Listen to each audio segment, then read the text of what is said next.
श्री भागवत भगवान की है आरती, पापियों को पाप से है आरती। भागवत भगवान की है आरती, पापियों को पाप से तारती।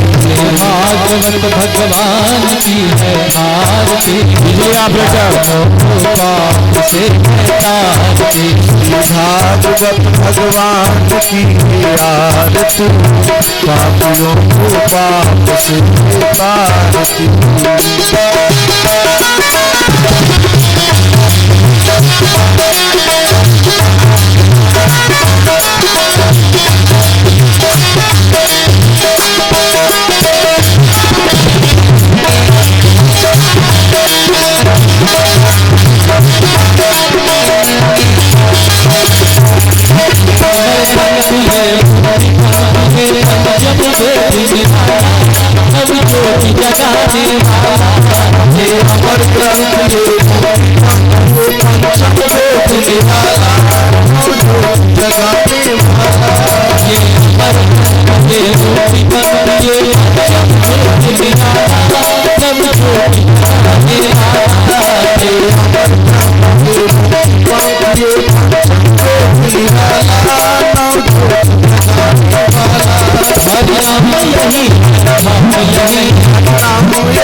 आत्मने नमः।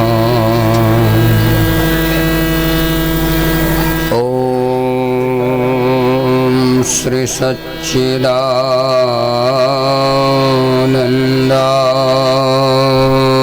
नमः।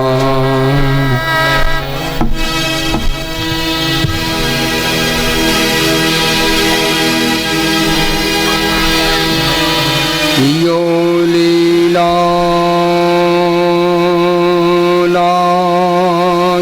संलग्नो गतो लोलोपिलोलता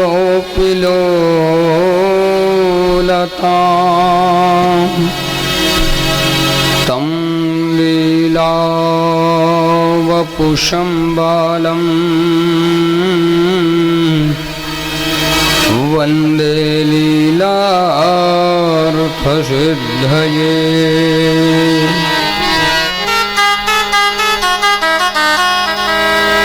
यं प्रव्रजन्तमनुपेतमुपेतकृत्यं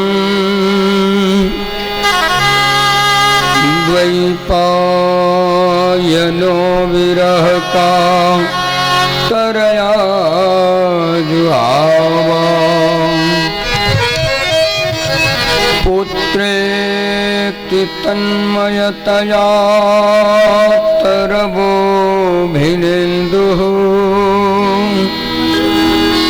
तं सर्वभूतहृदयं मुनिमानतोऽस्मि।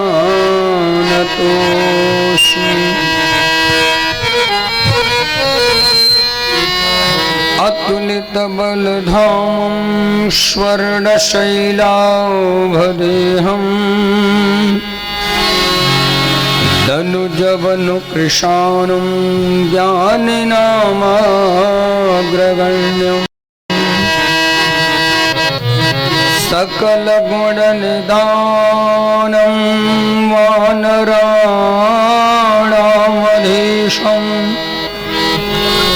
रघुपति प्रिय भक्तं वातजातं नमामि। जय जय श्री राधा रमण जय जय नवल किशोर जय गोपीच्युत चोर प्रभु जय जय माखन चोर। प्रेम से बोलिए सच्चिदानंद भगवान की जय। श्री राधा माधव भगवान की जय। श्री हनुमंत लाल जी महाराज की जय। श्रोता समाज की जय। भागवत भगवान की जय। जय जय श्री राधे श्याम। अखिल कोटि ब्रह्मांड के नायक कर्तुम अकर्तुम अन्यथा कर्तुम सर्व सामर्थ्यवान परब्रह्म परमात्मा सतचित आनंद स्वरूप चिन्मय मकरंद अकारण करुणा वरुणालय भक्तवांछा कल्पतरु भगवान श्री राघवेंद्र सरकार बांके बिहारी सरकार हनुमंत लाल जी महाराज उमा महेश भगवान की असीम अनुकंपा से आप समस्त भक्तजन भागवत वृंद श्रोता समाज के परम भाग्योदय से तथा समस्त लौरिया प्रखंड निवासी जन भक्त जनों के परम सहयोग से श्री श्री 108 श्री प्रेरणा स्रोत संत शिरोमणि नरोत्तम दास जी महाराज शास्त्री जी के पावन प्रेरणा से चल रहे इस श्री लौरिया प्रखंड गंडक परिक्षेत्र के प्रांगण में श्रीमद् भागवत सप्ताह ज्ञान यज्ञ का आज सप्तम दिवस। धीरे धीरे जीवन कब निकल जाता है पता नहीं चलता है। आज इस श्री अखंड सप्ताह 7 दिवसीय ज्ञान महायज्ञ का 7वां दिन अपनी पूर्णोक्ति के तरफ अग्रसारित होता हुआ इस कथा भगवती भागवती ज्ञान गंगा के इस पावन 7वें दिवस में पधारे हुए कथा पांडाल के अंतर्गत समस्त श्रोता समाज, भक्तजन, भागवत वृंद, माताओं बहनों, दृश्य अदृश्य देवगण, भगवत कथा के परम रसिक अनंत बलवंत श्री हनुमंत लाल जी महाराज, विद्वत समाज, यजमान मूर्त, कलाकार बंधु, अभिवादयमहम्। पर ब्रह्म परमात्मा जगदीश्वर की असीम अनुकंपा से आज एक बार पुनः हम लोग भगवान की महती कृपामयी कथा सागर में गोता लगाने के लिए अपने अंतःकरण स्थित अज्ञानांधकार, मोहांधकार आदि के समन के लिए, कलिमलता के हरण के लिए, सद्विवेक, सदाचरण, सद्धर्म, सद्ज्ञान आदि की अभिवृद्धि के लिए भगवान की पावन ज्ञान गंगा में गोता लगाने से पूर्व अपने मन और वाणी को पवित्र करने हेतु आइए समर्पण भाव से कि प्रभु हम आपके हैं। जैसे एक पुत्र यदि कोई अपराध करे या माता पिता को विस्मृत हो जाए खेल खेल में बालक अपने माता पिता को विस्मृत हो जाता है, लेकिन माता पिता की यह जिम्मेदारी है कि वह अपने बालक को ढूंढ निकाले। प्रभु आज हम आपके पास समर्पित भाव से हैं, हमारे जीवन में अपनी कृपामयी दृष्टि बनाए रखें। इस भाव से हम लोग भगवान के श्री चरणों में अपने आप को समर्पित करें। सब लोग भाव से गाएंगे ताली बजाते हुए, और सब लोग गाएंगे, क्योंकि बहुत गई थोड़ी रही, बची है थोड़ी आस। बहुत गई 6 दिन तो बीत गया, थोड़ी बची है थोड़ी आस। ममता अहमता छोड़ के आजा हरि के पास। एक बार कम से कम हरि के चरणों में अपनी हाजिरी तो लगानी होगी। सब लोग गाएंगे। हम तुम्हारे थे प्रभु जी, हम तुम्हारे हैं, हम तुम्हारे ही रहेंगे ओ मेरे प्रियतम।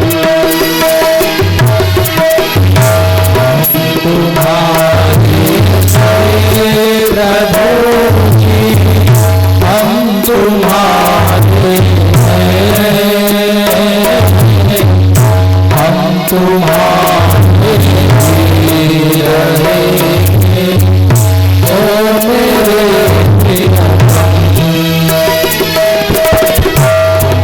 हमारे प्रभु जी हमारे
तुम्हारे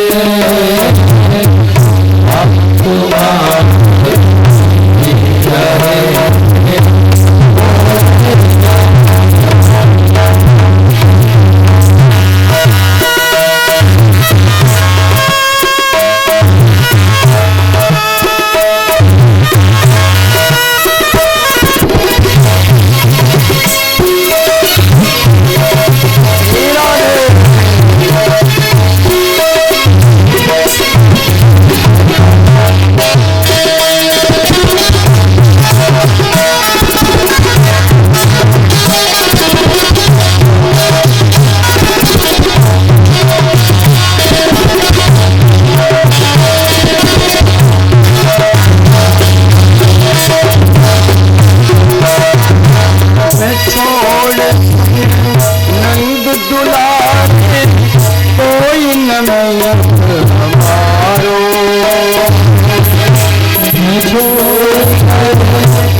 किसके द्वारे जाय पुकारो और न कोई सहारो।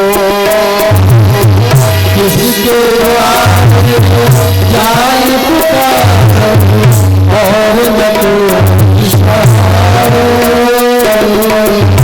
अब तो बात कर दो अब तो बात कर दो मेरे प्रिय तुम हमारे प्रभु तुम हमारे तुम हमारे हीरो।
इस संसार उलझनों में उलझा था।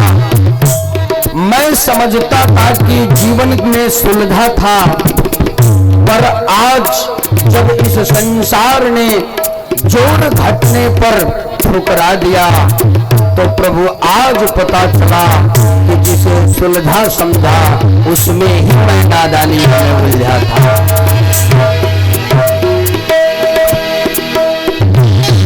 तेरे कारण सब जग छोड़ा, तुम संग ना था छोड़ा। तेरे कारण सब जग छोड़ा, तुम संग ना छोड़ा।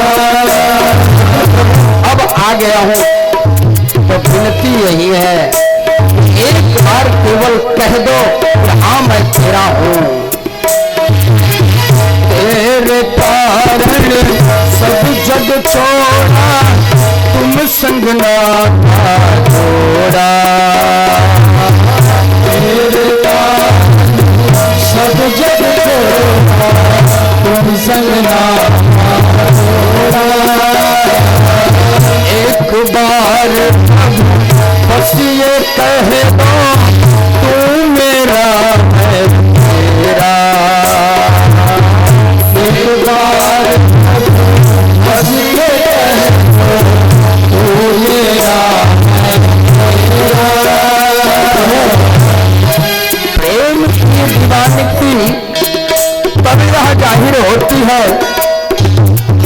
दोनों में समर्पण हो, दोनों में अर्पण हो। जब तक दोनों में अर्पण और समर्पण की भावना न हो, तब तक प्रेम का सिद्धांत कभी परिपूर्ण नहीं होता। साची प्रीत की निभा लो, साची प्रीत की निभा लो। ओ मेरे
हमारे अपने में और संसार में अब तक था, क्योंकि मैं अब तक समझता था कि ये संसार ही सत्य है।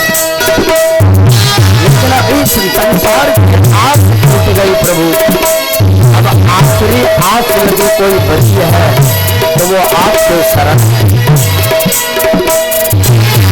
मेरी की सुन ली ओ ब्रजराज,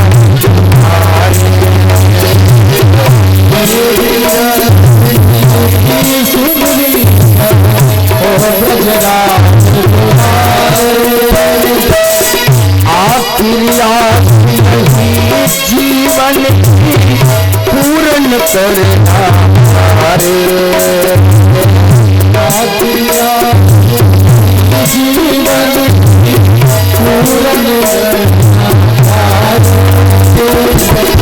एक बार अपने चरणों से लगा दो प्रभु।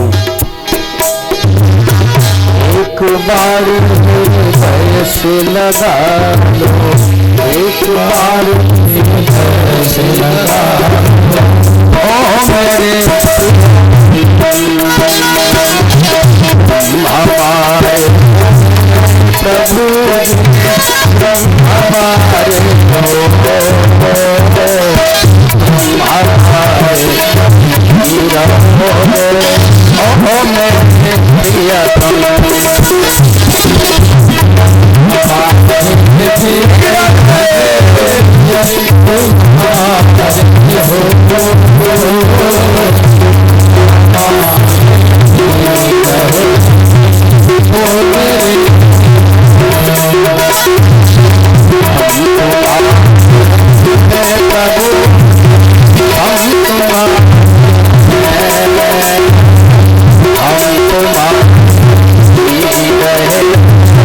हमारे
आदरणीय श्रोता समाज, कल इस व्यास मंच से आप लोगों ने भगवान जगदीश्वर, भगवान सच्चिदानंद द्वारिकाधीश की पावन विवाह प्रसंग को अन्यान्य लीलाओं के सहित विवाह प्रसंग को श्रवण किया। भगवान के ये जितने भी अवतार हैं ना, इसलिए तो मिथिलानियों ने प्रश्न किया राम जी से, मत्स्य कच्छ रूप धरि बामन वराह आदि, धारी के नृसिंह रूप खम्बहू को फाड़ो है। प्रभु कभी मत्स्य का मछली का अवतार लिया, कभी कच्छप का कछुआ का अवतार लिया है, कभी बाराह का अवतार लिया, कभी बामन का अवतार लिया, कभी नरसिंह बन करके खंबे को फाड़ के बाहर आ गए। लेकिन साची साची बोलो तात लाल, साची साची बोलो, क्या कभी आपने दुल्हा रूप धारो है? कभी आप दुल्हा बने हो? और हकीकत राम जी के अलावा भगवान का कोई भी रूप दुल्हा बनकर के बारात लेकर गए। राम जी भी बारात लेके नहीं गए। बारात में भरत जी जो है, भरत और शत्रुघ्न जी गए थे बारात लेकर के। राम जी तो पहले ही बिफोर पहुंच गए थे। कन्हैया का विवाह, कन्हैया के जितने भी, कन्हैया का ही नहीं, कन्हैया के पुत्र प्रद्युम्न का भी विवाह बिना युद्ध के संभव नहीं हुआ। कन्हैया के 1 2 नहीं 16,108 विवाह हुए, लेकिन कोई बिना युद्ध के नहीं हुए। सब लोग कहते हैं ना कि महाराज कन्हैया ने 16,108, काफी लोग जो थोड़ा क्रिटिकल माइंड के हैं, आज के भौतिक माइंड वाले, तो ये कहते हैं जब वो 2-4 कर सकते हैं तो महाराज हम वो इतने कर सकते हैं 16,108, तो 2-4 हम भी तो कर सकते हैं। हाँ हाँ कर सकते हैं, क्यों नहीं। कृष्ण के समान बल हो, कृष्ण के समान वीर्य हो, कृष्ण के समान ऐश्वर्य हो, कृष्ण के समान तेज हो, कृष्ण के, आप सोचो 16,108 रानी पटरानियों के साथ कन्हैया एक साथ निवास करते हैं, और हर रानी महारानी के साथ एक कृष्ण है। यानी 16,108 रानी पटरानियां हैं, तो द्वारिका में 16,108 कृष्ण भी हैं। आप एक साथ 2 के साथ रह के दिखा दो एक टाइम पे, पता लग जाएगी कितनी चैतन्य शक्ति है आपके अंदर।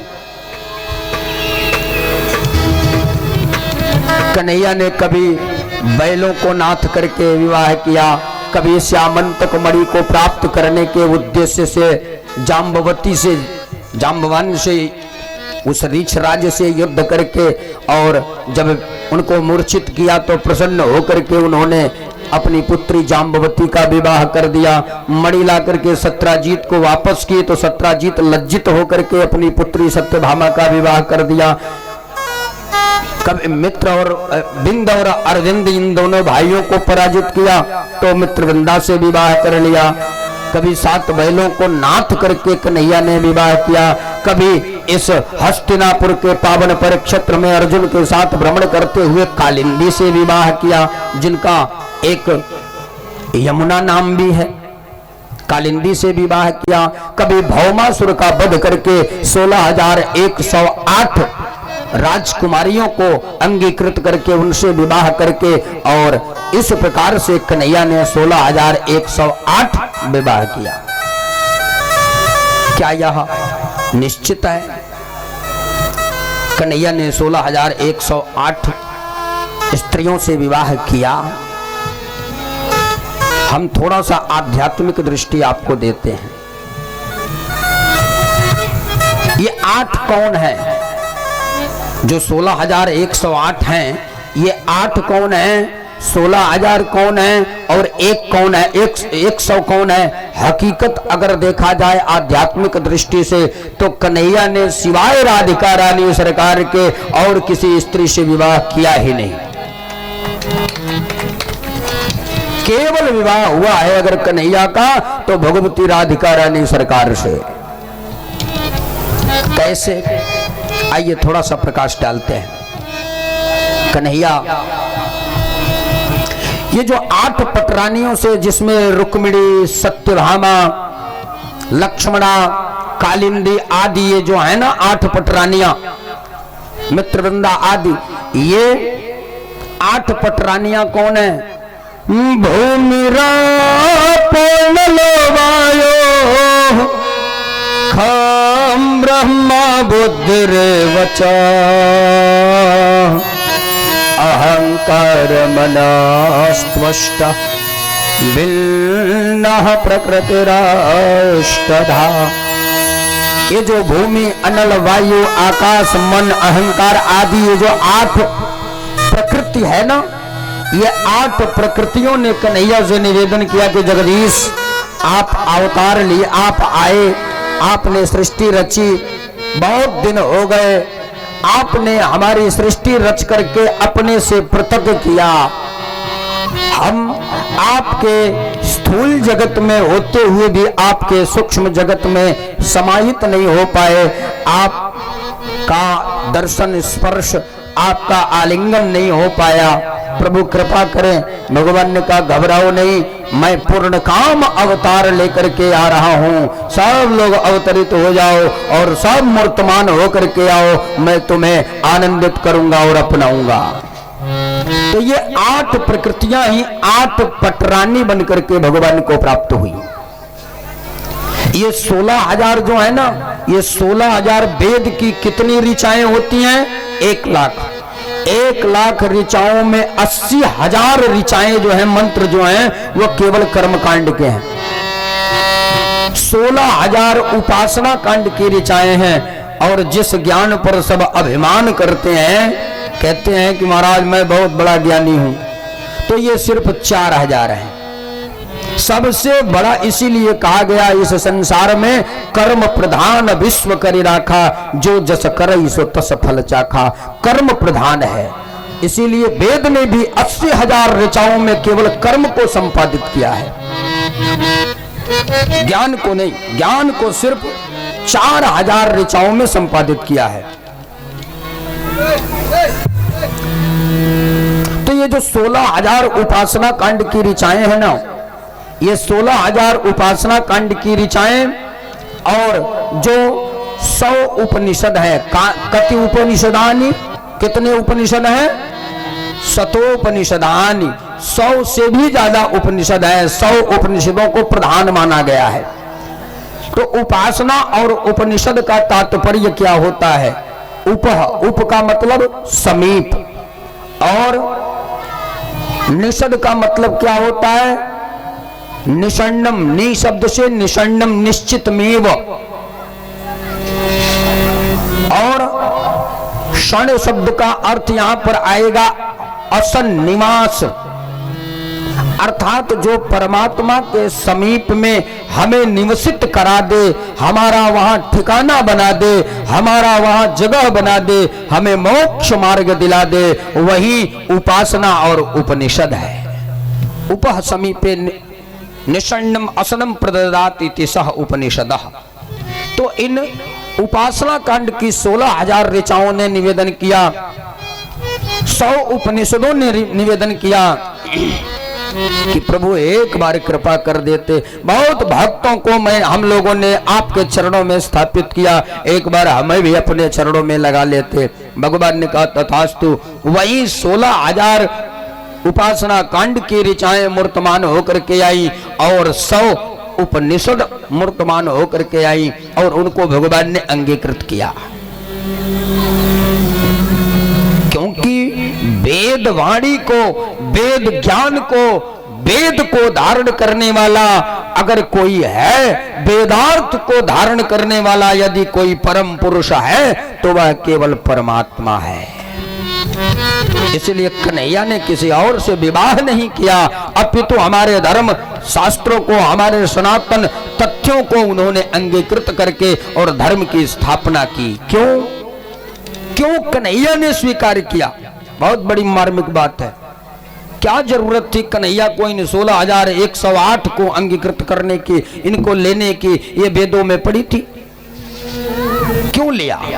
क्योंकि उस समय जो भौमासुर था ना, जिसको लवणासुर आदि के नाम से भी जाना जाता है, ये प्रतिज्ञा करके बैठा था कि मैं इस संसार की जितनी भी उपासना पद्धति है, भगवान का बल बढ़ता कैसे है, इस संसार में लोग आसुरी प्रवृत्ति से मुक्ति पाते कैसे हैं? का उपासना से, सत्संग से, साधना से, इसी से तो पाते हैं।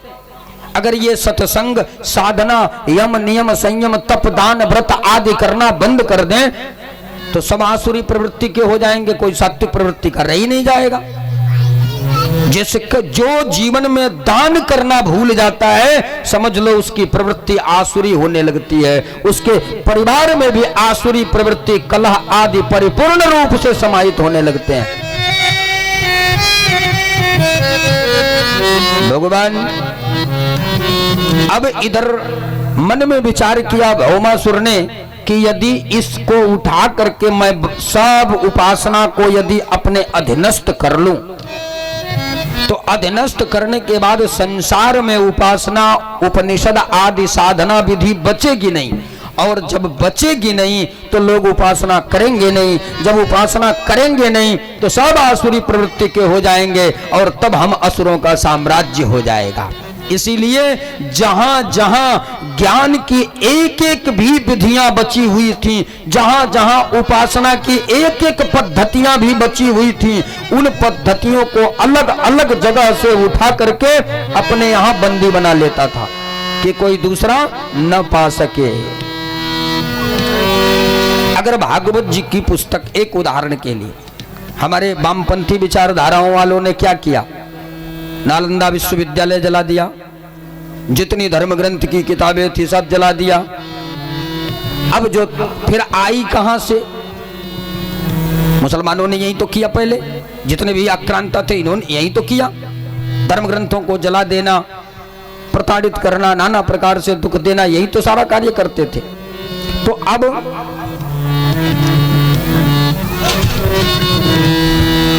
फिर आई कहां से?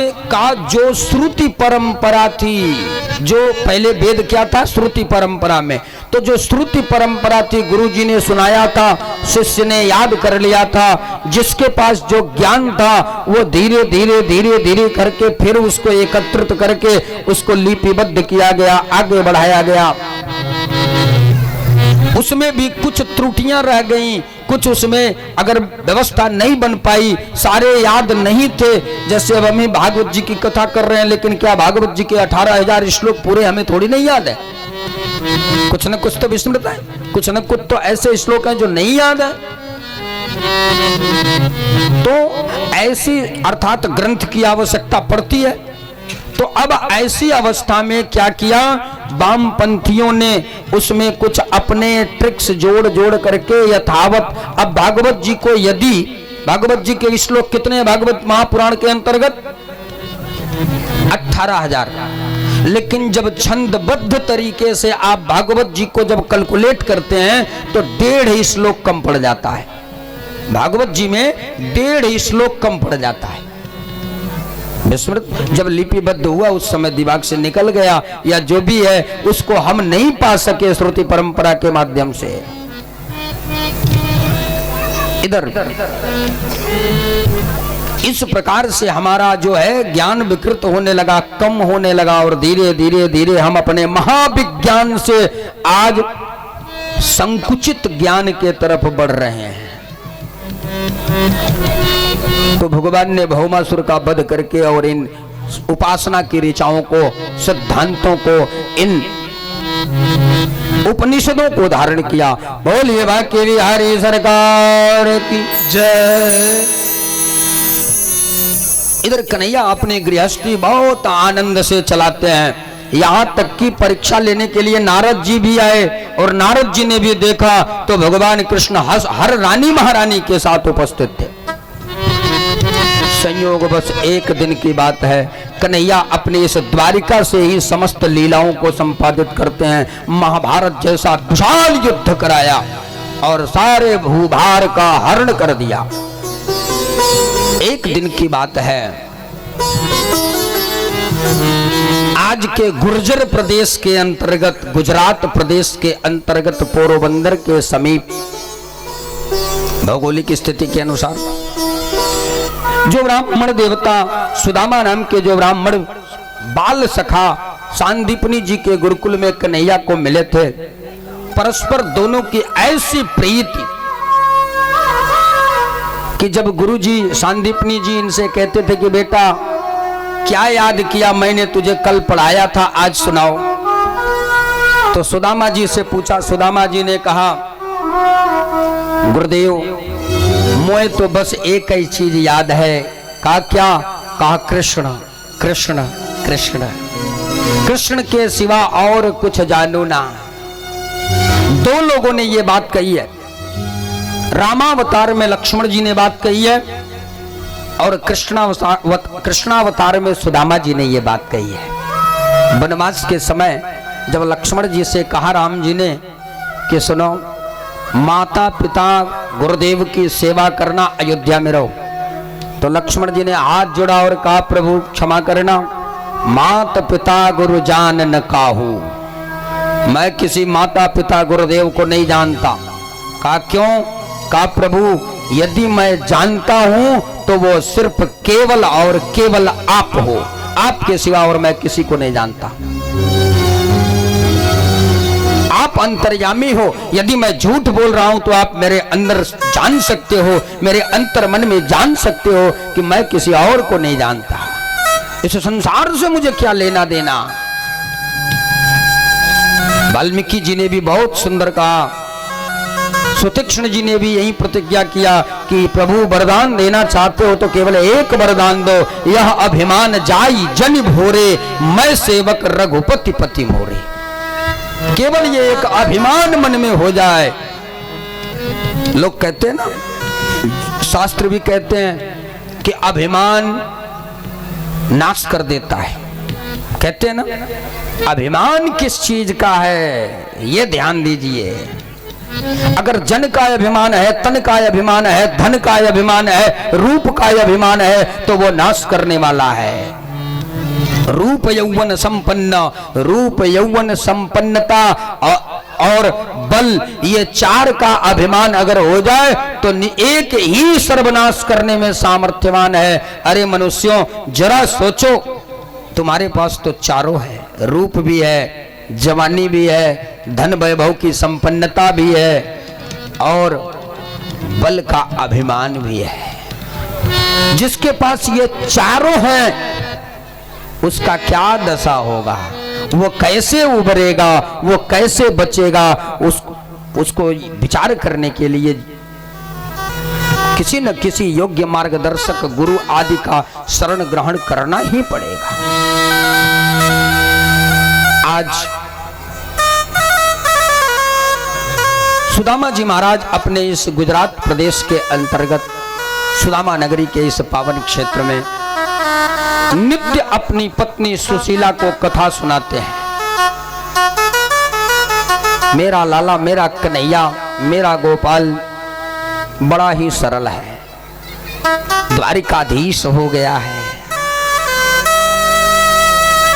मेरा कन्हैया इतना भक्त वत्सल है कि एक बार शरण में जो चला जाए उसके पाप ताप संताप को समाप्त करते उसे देर नहीं लगती। प्रबल प्रेम के पाले पड़ करके वो अपना नियम बदल देता है, लेकिन शरणागत की रक्षा के लिए कभी भी चूकता नहीं। शरणागत की अपने भक्तों की सदैव रक्षा करता है। कन्हैया का स्मरण करो, सारे दुख दूर हो जाएंगे। एक दिन सुदामा जी की जो स्थिति है बड़ी दयनीय है, बड़ी निर्धनता है। कुछ लोग तो कहते हैं कि सुदामा जी बड़े दरिद्र हैं, लेकिन उन लोगों को अपने शब्दों पर ध्यान देना चाहिए। सुदामा जी दरिद्र नहीं हैं, सुदामा जी निर्धन हैं। आप एक चीज समझें, जीवन में हम लोग शुभ लाभ लिखते हैं ना, शुभ लाभ हर कार्य में लिखते हैं।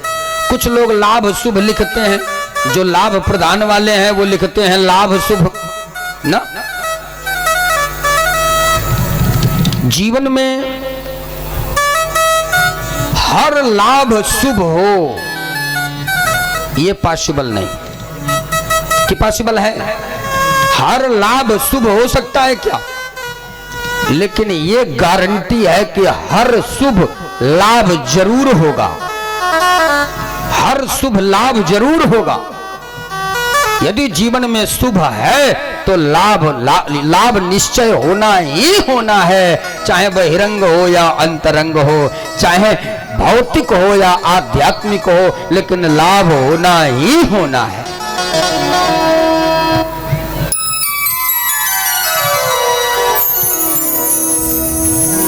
समझाते हैं अपनी पत्नी सुशीला जी को। इसी तरह सुदामा जी दरिद्र नहीं है, सुदामा जी निर्धन हैं, लेकिन सुदामा जी के पास जो धन है उस धन के इतने धनी हैं। कबीरदास जी ने कहा है ना, कबीरा सब जग निर्धना धनवंता नहीं कोई, धनवंता सोई जानियो जाको राम नाम धन हो। मीरा जी से पूछा गया, तू इतनी बावरी है, तू इतनी नृत्य कर रही है, इतना प्रसन्न है, बात क्या है?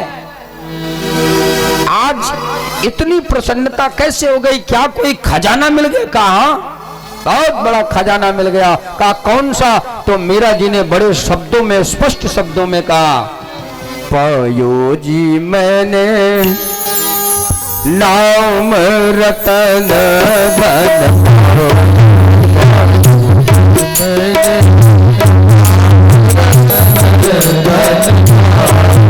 पायो जी मैंने नाम रतन धन,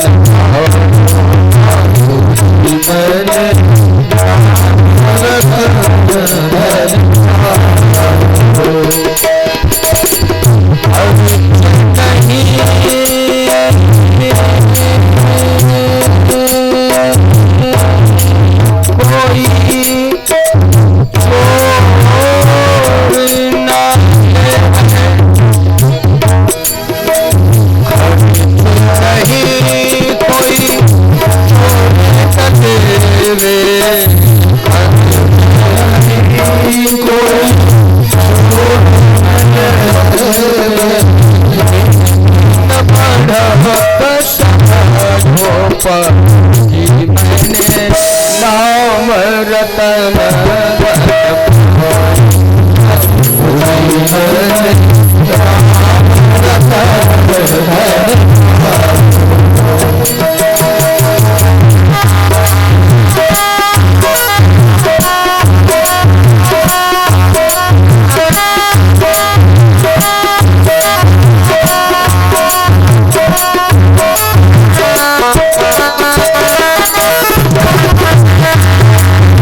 संपत्ति और भगवान के नाम धन में, ज्ञान धन और नाम धन इस दो की बड़ी विशेषता है। ज्यों ज्यों खर्चे क्यों बढ़े बिन खर्चे घट जात। ये ऐसी अनोखी बात है कि ये कभी न कोई न चौर हार्यम न राज्यहार्यम न भ्रातृराज्यम न च भूरिकारी तत्पर नित्यमेव विद्याधनम सर्वधन प्रदानम। न चोर चुरा सकता, न राजा छीन सकता है। टैक्स में राजा ले सकता है क्या इसको? कोई गवर्नमेंट टैक्स में ले सकती है? कोई भाई इसका विद्या और नाम धन का बंटवारा कर सकता है क्या? ये हिस्सा में मुझे चाहिए, कभी नहीं। ये ऐसा धन है कि जो कभी क्षणिक नहीं होता, ये केवल उन्नति को प्राप्त होता है।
बोले वृंदावन बिहारी लाल की जय। सुखदेव जी महाराज कहते हैं, परीक्षित भगवन चान्याने मुकुंदस्य महात्मना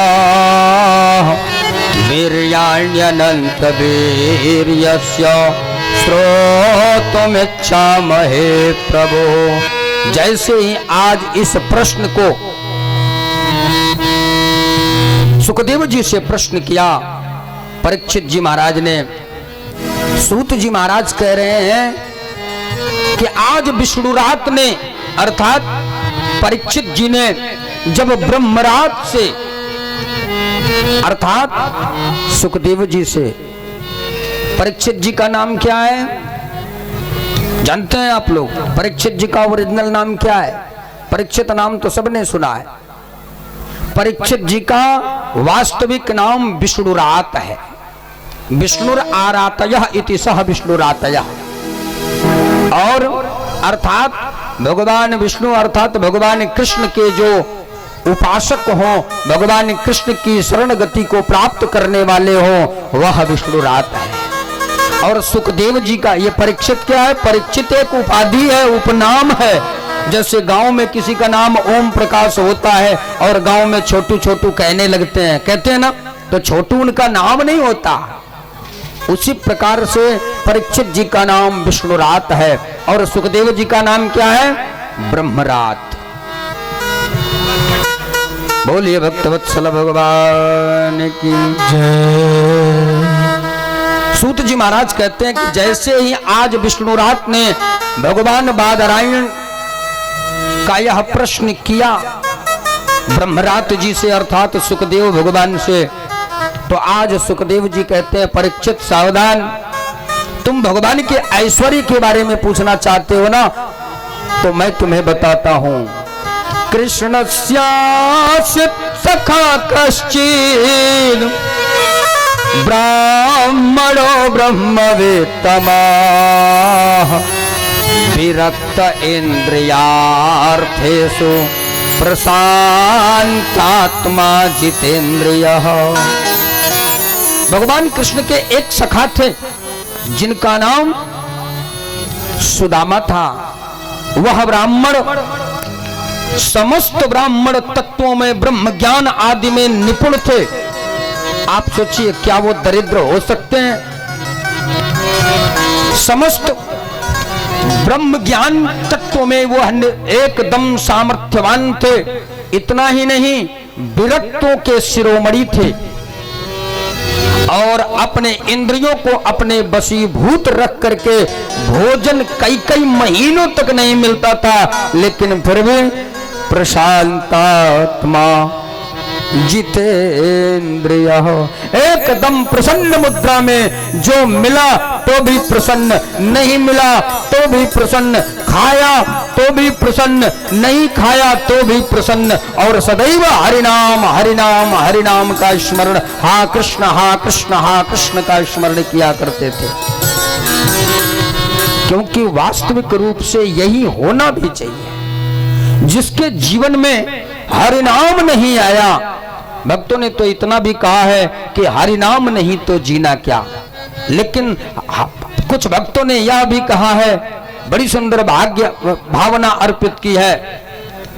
एक आशुतोष जी महाराज हुआ करते थे, जो रहने वाले बिहार के ही थे, कटिहार साइड के, और जालंधर में उन्होंने अपना एक मत स्थापित किया। उनकी एक बड़ी सुंदर भजन है, मुझे बड़ी अच्छी लगती है। ना राम नाम लीन हो, थोड़ी सी हरियाणवी में है। आप लोग तो वैसे भी पंजाबी पॉप बहुत ज्यादा सुना करते हैं, तो कोई दिक्कत नहीं, समझ जाएंगे। ना राम नाम लीन हो तन भरी जवानी में, ना राम नाम लीन हो तन भरी जवानी में, तो डूब कमर मारे, तो डूब कमर मारे, चलो डूब कमर मारे, डूब पानी में, राम नाम धो तन भरी जवानी में, राम नाम भरी जवानी में। लग रहा है इधर जो वृद्ध जन बैठे हैं वो अब पश्चाताप कर रहे हैं कि जवानी गंवा दी। बाल रहो जग में जन्मे तब आस लगी एक भोजन की, जब ते तरुणाई तने प्रगति, तब प्रीत रही तरुणी तन की, अवरुद्ध भयो धन की तृष्णा, सब लोग कहें सन की, कभी मंजुल सुख नहीं मिली है, और अंत में रहेगा क्या, तब रही गिरे मन की। लेकिन घबराइए नहीं, अब लग नसायो अब ना नसई हो, अब तक जो बीत गया सो बीत गया। अब हाथ उठाइए, ताली बजाइए और झूम के गाइए, आपसे प्रेरणा मिले नए नौजवानों को। राम राम के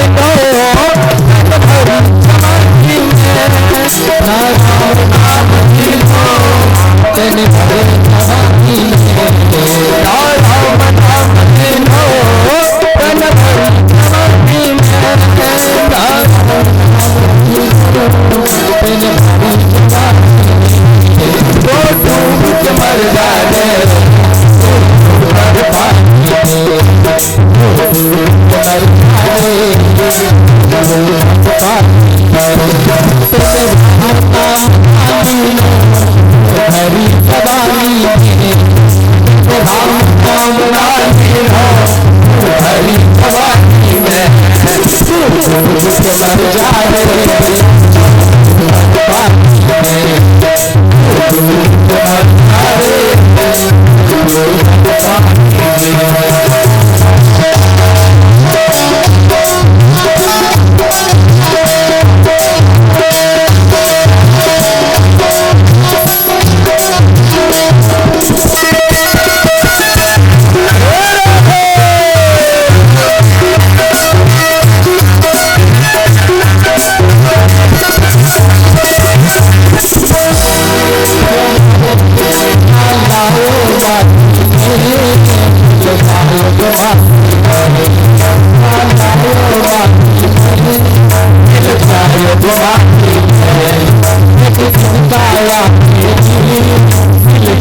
आखिरी दिन है, आखिरी रात है, वक्त है, आखिरी बात है, आखिरी है।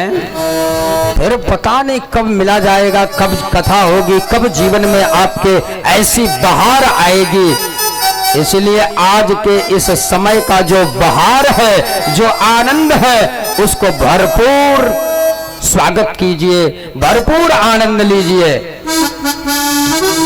क्योंकि विषयानंद तो हम लोग बहुत ले चुके अपने जीवन में, आज ब्रह्मानंद में परिनिष्ठित हो जाए। आज सुखदेव जी महाराज कहते हैं, परीक्षित, विरक्तों के शिरोमणि, अपनी इंद्रियों को निग्रह करने वाले, अपनी इंद्रियों को वशीभूत रखने वाले जितेंद्रिय सुदामा जी अपने पत्नी को बहुत प्रकार से समझाते हैं, लेकिन पत्नी के बार बार कहने पर आज सुदामा जी जाहु जाहु द्वारिका जाहु, जाहु जाहु द्वारिका जाहु, बहुत प्रकार से पत्नी को समझाया, लेकिन पत्नी नहीं मानी। पत्नी ने कहा, स्वामी आप यदि कह रहे हैं कि कन्हैया बड़े सहृदय हैं, बड़े प्रेमी हैं, आपके बचपन के मित्र हैं, तो भगवान के चरणों में भगवान की प्रतिज्ञा है कि जब तक आओगे नहीं मैं अपनाऊंगा नहीं। एक बार जाइए तो, एक बार कदम बढ़ाइए तो, एक बार भगवान को अपनाइए तो। सुदामा जी महाराज चल पड़े। सुदामा जी जाने के पूर्व कहने लगे कि देवी, मैंने शास्त्रों को पढ़ा है, मैं जानता हूं मित्र के गृह, राजा के गृह, श्रेष्ठ जनों के गृह, गुरु के गृह यदि जाए, समीप में जाए, भगवान के समीप में जाए, तो कुछ न कुछ उपहार लेकर के अवश्य जाना चाहिए। और हमारी स्थिति तो ऐसी है कि कहीं हफ्तों हफ्तों तक भोजन नहीं मिलता, हमारे बच्चे भूख से बिलबिलाते हैं, हमारे बच्चे केवल जल पी करके सो जाते हैं 2-2, 3-3 दिनों तक। बताओ हम कैसे जाएं, क्या लेकर के जाएं। और हमारा मित्र कन्हैया जो है ना, वो द्वारिकाधीश हैं, और द्वारिकाधीश के समीप जाएं, यदि कोई उपहार लेकर के न जाएं तो मेरी और द्वारिकाधीश की कितनी निंदा होगी ना, इसलिए मैं नहीं जाऊंगा। सुदामा जी की पत्नी सुशीला जी ने कहा, घबराओ नहीं स्वामी, आपकी मर्यादा का रक्षा करना हमारा परम कर्तव्य है, इसलिए उपहार की व्यवस्था मैं कर देती हूं। कहीं से तंदूल के कणों को व्यवस्थित किया, पोटली में बांध करके और सुदामा जी के हाथों में पकड़ाया। सुदामा जी चल पड़े। आज सुदामा जी जब रास्ते में चलते हैं वन प्रदेश में, तो सुदामा जी मन में विचार करते हैं, और जो भी रास्ते में वृक्ष मिल जाए, लताएं मिल जाए, पशु मिल जाए, पक्षी मिल जाए, मनुष्य मिल जाए, सबसे कहते हैं, अरे शायद तुम्हें पता नहीं, मैं सुदामा, मैं जा रहा हूं, कहां जानते हो? अपने मित्र द्वारिकाधीश कन्हैया से मिलने। और भगवान द्वारिकाधीश इतने सहृदय हैं कि समस्त पाप ताप संताप को नाश कर देने वाले। इसीलिए ऐसा करो, अगर तुम्हारे कोई दुख हो तो हमें बता दो, हम जाएंगे, कन्हैया से निवेदन करेंगे और भगवान द्वारिकाधीश तुम्हारे सारे दुखों का अंत कर देंगे। हमें बताओ, हम जा रहे हैं। धीरे धीरे आगे बढ़ते चले जाते हैं। कृषकाय शरीर, दुबला पतला शरीर, एड़िया बेवाए फटी हुई शरीर, तन पर एक कपड़ा भी नहीं, पैरों में पादुका भी नहीं। चलते चलते और भयंकर धूप, सूर्य के प्रकाश से मानो इनका बदन एकदम जलता चला जा रहा है। वस्त्र भी नहीं कि शरीर पर डाल ले, अधो वस्त्र पहने हुए, हाथ में लाठी लिए हुए, और धीरे धीरे, क्योंकि कई दिनों से खाया नहीं, तो चलने की सामर्थ्यता, शक्ति भी नहीं रह गई कि वो चल सके। चलते चलते एक नदी के तट पर पहुंचे और वन प्रदेश में ही मूर्छित हो गए। जलपान किया, मूर्छित हो गए। भगवान ने सोचा, मेरा मित्र, मेरा सुदामा यदि ऐसे आएगा तो बहुत दिन लग जाएंगे आने में, इसीलिए आज कन्हैया ने अपनी संकर्षण माया से उठाया और ला करके द्वारिका के पावन द्वार पर स्थापित किया। अब सुदामा जी की जब प्रातः काल मूर्छा टूटी तो सुदामा जी इस द्वारिका की मणिमाणिक्यों की शोभाओं को देख करके, रत्न जड़ित स्तंभों को देख करके, द्वारिका के ऐश्वर्य को देख करके, द्वारिका की संपदा को अभिराम देख करके आज चकित हो गए, आश्चर्यचकित हो करके आज सुदामा जी मन में विचार करने लगे, अरे मैं कहां आ गया, मैं कैसी जगह पर आ गया, मुझे पता ही नहीं लग रहा। तो आज सुदामा जी ने मानो निवेदन किया खड़े द्वारपाल से। भक्तों ने बड़ी सुंदर भाव अर्पित की है। प्रयाग के हमारे एक कवि हैं, उन्होंने बड़ी सुंदर भजन लिखा है। देखो देखो ये गरीबी गरीबी का हाल, कृष्ण के दर पे विश्वास करके आए हैं। मेरे बचपन का यार है मेरा श्याम, जय हो। यही आस में विश्वास करके आया हूँ।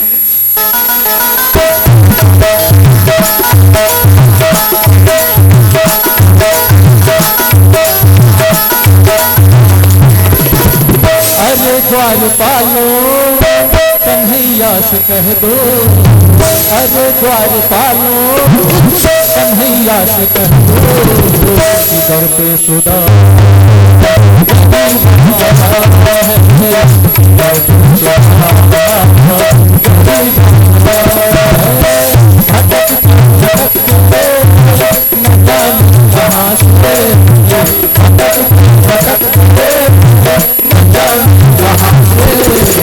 तुम्हारे महल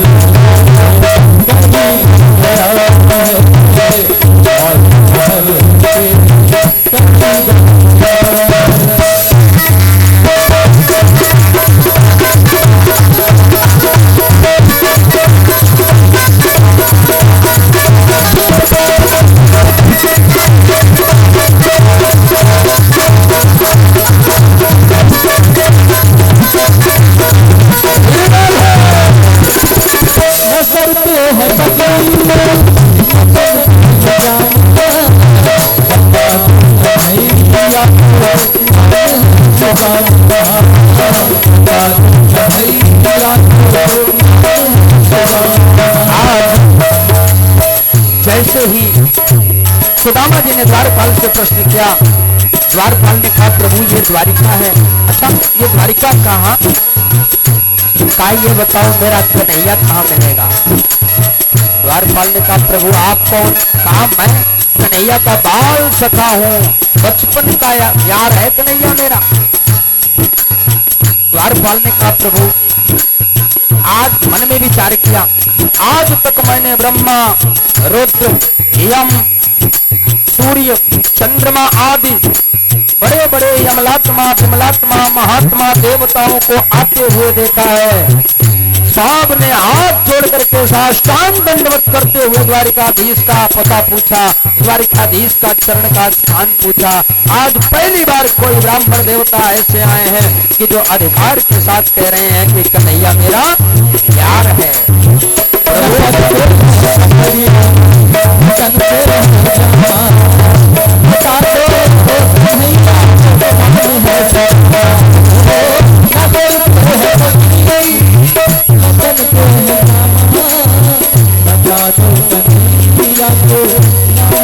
आज जैसे ही सुदामा जी ने जब इतना कहा तो आज द्वारपाल ने कहा प्रभु क्षमा करें आपको, क्योंकि टीवी वाले तो ऐसा दिखाते हैं कि धक्के मार के भगा दिया, ऐसा नहीं है।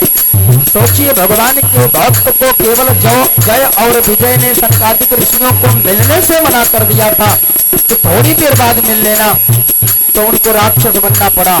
भगवान के भक्त का कोई भी रोक टोक नहीं होता, भगवान के दरबार में कोई भी अवरोध नहीं। तो आज द्वारपाल ने कहा प्रभु यदि आपको गौएं चाहिए, हम सामर्थ्यवान है देने के लिए। भगवान ने अपने दासों को इतनी सामर्थ्यता दी है कि दास दान कर सकें।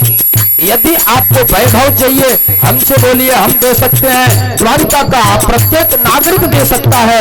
प्रभु यदि कोई शत्रु, कोई राक्षस, कोई असुर भाव यदि आपको सता रहा हो, आपकी अवहेलना कर रहा हो, उसको दंडित कर सकते हैं, इतनी ही सामर्थ्यता है। आप एक बार बताओ तो सुदामा जी ने कहा नहीं नहीं, मुझे तो बस कन्हैया से मिलना है। कहा प्रभु तो एक निवेदन और। तब तक अक्रूर जी आ गए। अक्रूर जी ने पूछा क्या बात है। जब सारा वृत्तांत जाने तो अक्रूर जी ने कहा जाकर के कन्हैया से निवेदन तो करो। कन्हैया के समीप जब द्वारपाल गया, द्वार पर सुदामा जी को रोक करके अंदर गया तो भगवान ने पूछा ये बताओ है कैसा। तो आज द्वारपाल कह रहा है प्रभु शीश पदाना जगा तन में नहीं पाया पान नकी तन श्यामा। द्वार खड़ो तुझ दुर्बल एक रहो लखिसो वसुधार अभिरामा।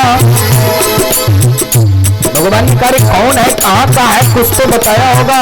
कहा नहीं प्रभु पूछत दीन दयाल को धाम, आपका धाम पूछ रहा है। उसके सर पे पगड़ नहीं है, उसके तन में कपड़े नहीं है, पैरों में पादुका नहीं है, एकदम कृतकाय शरीर है और वो दरवाजे पर खड़ा होकर के आपका पुकार कर रहा है, आपसे मिलने की आज्ञा चाहता है।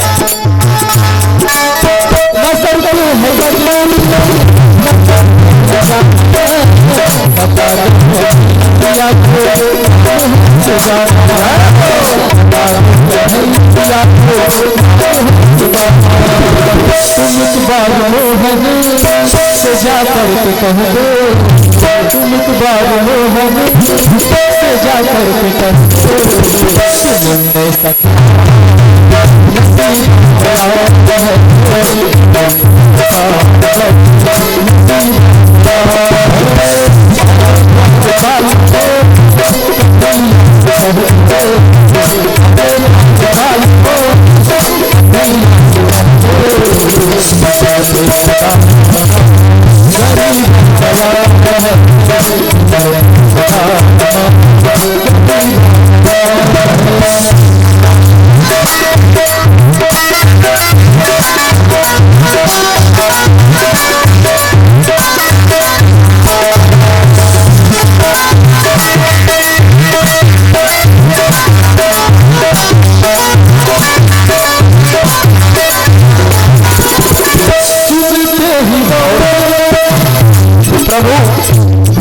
भगवान ने जब पूछा द्वारकाधीश भगवान ने आखिर वो है कौन, कहाँ से आया, कुछ तो बताया होगा, अपना परिचय तो दिया होगा।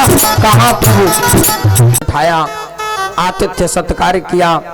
रानियों ने जब सुदामा जी आकर के बैठे तो सुदामा जी और कन्हैया की आपस में हास परिहास होने लगी। तो सुदामा जी ने पूछा मित्र और सुनाओ सब कुशल मंगल। कहा मेरी तो छोड़ो, पहले ये बताओ द्वारिकाधीश की तुम्हारी कुशल मंगल कैसी है। कहा मेरी तो एकदम बड़ी अच्छी ठाट बाट है। कहा अच्छा तो क्या ये बताओ तुम अपनी महारानियों से मुझे नहीं मिलवाओगे, अपने रानियों को बुलाओ, हम मुझ ब्राह्मण को प्रणाम करें, ब्राह्मण का आशीर्वाद लें मित्र कि जिससे तुम्हारा और तुम्हारे इस राज्य का कल्याण हो। क्योंकि ब्राह्मण का वरदान, ब्राह्मण का आशीर्वाद यदि जब तक जीवन में है तब तक समझ लो जीवन में कोई अवोन्नति, कोई अकारण दोष नहीं आ सकता।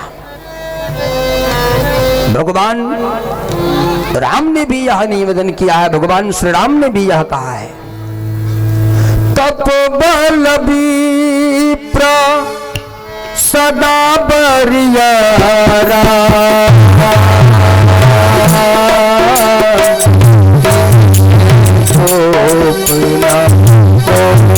खवारा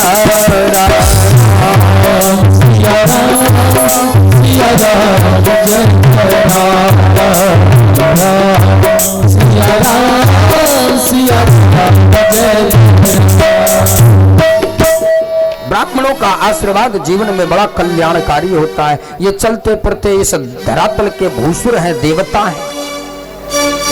इधर सुदामा जी ने कहा बुलाओ, सबको आशीर्वाद दूंगा। भगवान ने कहा ऐसा है सुदामा जी मित्र, मैं आपको प्रणाम कर लूं, आप मोए आशीर्वाद दो, सब रानी को आशीर्वाद मिल जावेगो। कहा नहीं नहीं कन्हैया तू छलिया है, तेरा आज भी आदत नहीं बदला, आज भी तेरी आदत नहीं सुधरी। तू चाहता है कि इसी बहाने मैं तुझे आशीर्वाद दे दूं और तेरी रानियां मुझसे मिले ना। मैं ब्राह्मण आशीर्वाद दे के रहूंगा, सबको बुलाओ। कन्हैया ने समझाया रहने दो, कोई बात नहीं, आप मुझे दे दो आशीर्वाद। नहीं, रानियों को आशीर्वाद दूंगा। कहा तो ठीक है। कन्हैया चरणों में बैठ गए और रानियों को आदेश दिया कि सब आकर के सुदामा जी को प्रणाम करो, आशीर्वाद ग्रहण करो। अब रुक्मिणी जी आई, प्रणाम किया। सुदामा जी आशीर्वाद देते हैं, तथास्तु कल्याणमस्तु पति प्रिया भव शरीरस्तु, बहुत प्रकार से आशीर्वाद दिया। एकदम हाथ उठा के पूरी तरीके से जितना बन सका पूरा आशीर्वाद दिया। अब उसके पीछे सत्यभामा जी आई, लक्ष्मणा जी आई, कालिंदी जी आई, सब एक एक करके लाइन लगा दिया। अब जब 1000-2000 पहुंचे तो सुदामा जी का हाथ दर्द करने लगा। ऊपर आशीर्वाद देते देते तो सोचा वो हाथ नीचे कर लेते हैं, हाथ नीचे कर लिया। अब गर्दन हिला हिला के आशीर्वाद दे रहे हैं। थोड़ी देर बाद देखो 7 दिन कथा करने में आवाज बैठ गई कि नहीं बैठ गई। थोड़ी देर बाद जो है गर्दन भी दर्द करने लगा और आवाज भी बैठने लगी। 2-4 हजार जाते जाते अब जब आवाज भी बैठ गई, कई दिन से तो बेचारे वैसे खाए पिए नहीं थे, आवाज भी बैठ गई तो केवल गर्दन हिला हिला के आशीर्वाद देते हैं। अब 5-7 हजार पहुंची तब तक गर्दन में भी मोच आने लगी। तो धीरे से गर्दन तिरछा किया और कन्हैया से कहा कायरी कनुआ, संख्या कानी, कितनी संख्या है? तो कन्हैया ने कहा घबराओ नहीं, अभी तो 7 हुई हैं। कहा मतलब? कहा 1000। कहा है कितनी? कहा बस थोड़ा सा और। कहा लगभग कितनी? कहा 16,108। इतना कहना था। कन्हैया ने झट, आज सुदामा जी ने झट कन्हैया का हाथ पकड़ा, अपने चरणों में लगाया और कहा सभी पत्नियों के सहित एकदम सदगृहस्थ बन करके रहो कन्हैया, कल्याण हो तुम सबका, रहने दे, नहीं मेरे तो प्राण निकल जाएंगे। कन्हैया ने कहा नहीं नहीं, मैंने पहले ही कहा था, आप माने नहीं, अब तो सबको आशीर्वाद दो नहीं तो भेद हो जाएगा। कहा नहीं कन्हैया, ब्राह्मण पर कृपा कर, देख तू तो विप्रधेनु सुर संत हिता लीन मनुज अवतार, ब्राह्मणों का कल्याण कर, नहीं इस ब्राह्मण का तो प्राण निकल जाएगा आशीर्वाद देते देते। कन्हैया नाना प्रकार की लीलाओं को संपादित करते। 1-2 दिन 1 महीने तक सुदामा जी रहे। अब जब राजभोग आदि होकर के जब बैठे सभा कक्ष में, रानियां भी बैठी, तो उस समय हास परिहास होने लगा। तो सुदामा जी ने कहा महारानियों शायद आप लोगों को पता नहीं। कहा क्या? कहा ये कन्हैया जो है ना ये बहुत चितचोर है, इतना बड़ा चितचोर है, ये माखन चोर है, ये दधि माखन चुराते हुए गोपियों का चित चुराया करता था।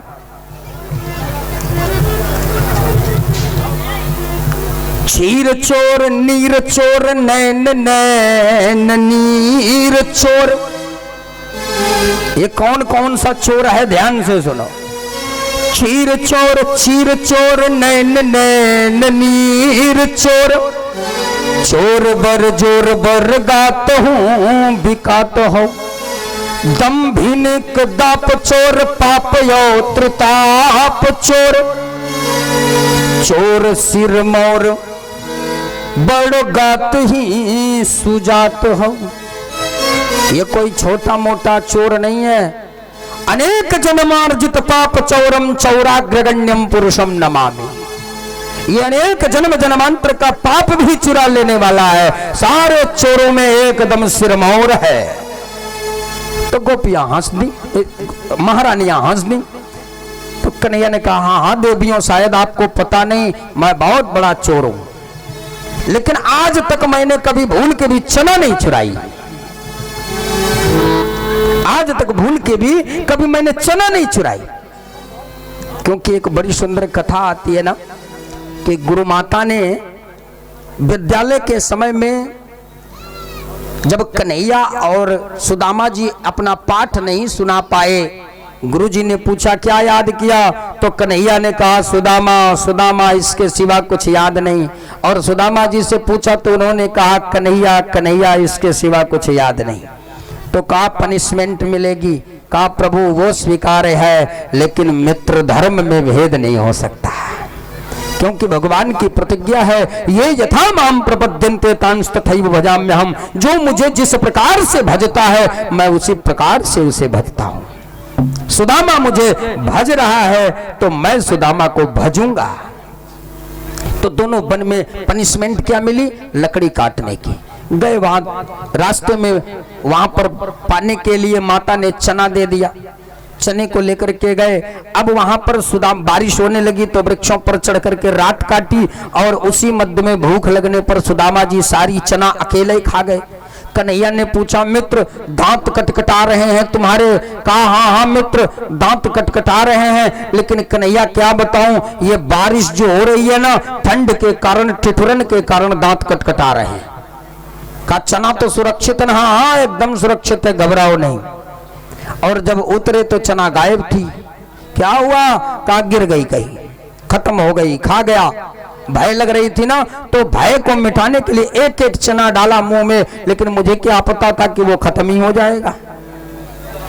तो कन्हैया ने कहा कि हाँ हाँ वो महारानियों, शायद आप लोगों को पता नहीं, मैंने जीवन में बहुत कुछ चुराया, चीर चुराया, नैनों का मैं नीर चुराया, लेकिन मैंने कभी चना नहीं चुराया। इतना सुना तो सुदामा जी ने कहा कायरी कनुआ, मेरो बेइज्जती कर रहा है, इन महारानी इनके सामने मेरा उपहास करने की मूड में है क्या। सुदामा जी ने कहा नहीं नहीं।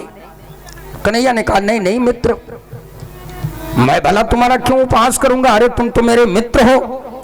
कहा अच्छा ये बताओ मित्र सुदामा, तुमने विवाह किया कि नहीं। कहा हाँ मैंने तो विवाह किया है, तेरी भाभी यथा नामस तथा गुणा है, जैसा नाम वैसा ही गुण है, उसका नाम सुशीला है, उसके गुण भी सुशील है। कहा अच्छा भाभी को मेरे बारे में नहीं बताया। कहा बताया, और एक बात जानता है कन्हैया। कहा क्या। कहा मुझे यहाँ भेजने में तेरे भाभी का ही श्रेय है, तेरी भाभी ने मुझे भेजा है। अच्छा भाभी ने भेजा है। कहा हाँ। कहा यदि भाभी ने भेजा है तो मेरे लिए कुछ उपहार जरूर दिया होगा।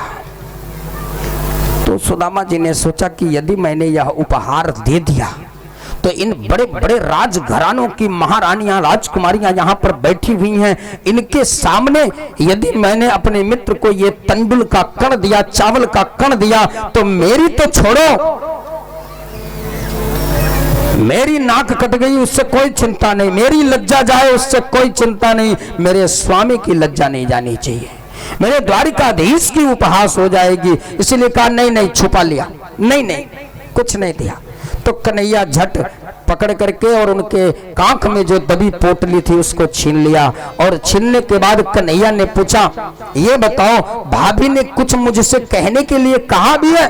कहा हाँ हाँ कहा तो है। कहा क्या कहा।